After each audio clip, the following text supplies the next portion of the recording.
sinking feeling in his stomach he felt when he realized his boss was tweeting on his own.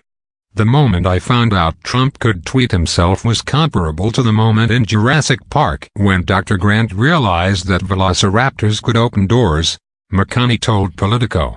I was like, oh no. Twitter has become Trump's favorite form of communication. He uses it to announce hirings and firings in his White House. He posts policy changes. And he uses the social media platform to rail against his perceived political enemies. Crooked Hillary Clinton, the witch hunt. Special counsel Robert Mueller is conducting with his Russia investigation, and even members of his own cabinet and party often ending his rants with an explanation point. This week, starting Sunday, Trump wrote 43 original tweets on his real Donald Trump account, whose following has grown to 56.4 million followers. His tweets typically garner retweets in the five figures. McConney, who was the Trump Organization's director of social media from 2011 to 2017, shared with Politico his perspective of Trump's online journey.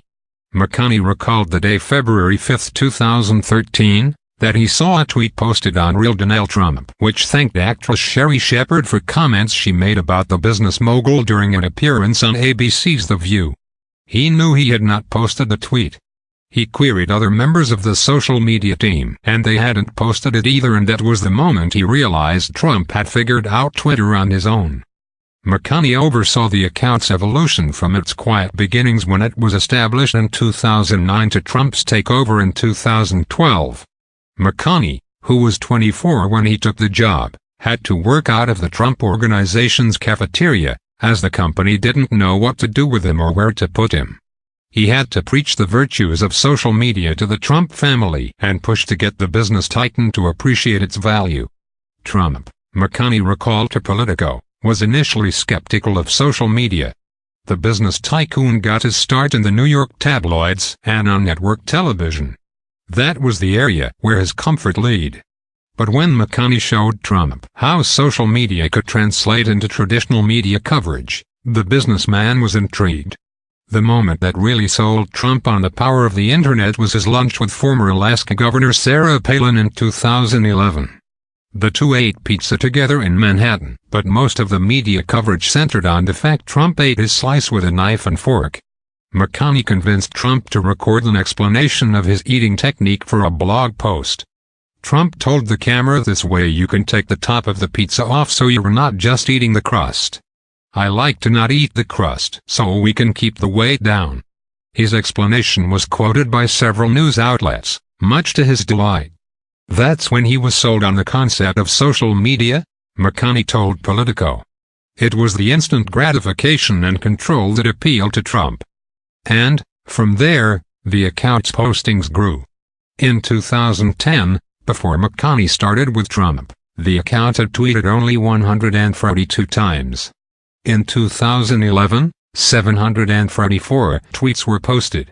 Initially, Trump stayed true to his old-school roots. He had McConney print out his Twitter mentions and he would handwrite responses for the aide to post online. He would also have McConney print out photos of himself to approve the ones posted to Real Donald Trump. He was very old school back then, McConney told the news website. He was not someone who really used computers or went on the internet very much. But, he added, Trump knew PR and he knew news cycles very well. Trump increased his Twitter pace, posting up to 10 times a day.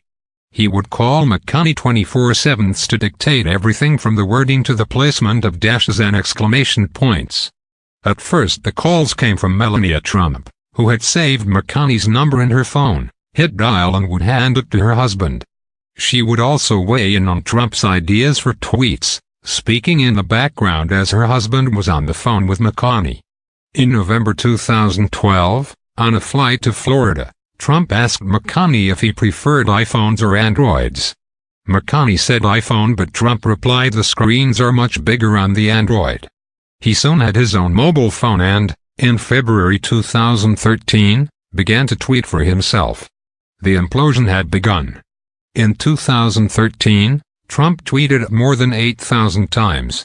As for McConney, He continued to advise Trump on social media strategy and did some work on the presidential campaign. But he was marginalized by Trump's first campaign manager, Corey Lewandowski, who favored Dan Scavino.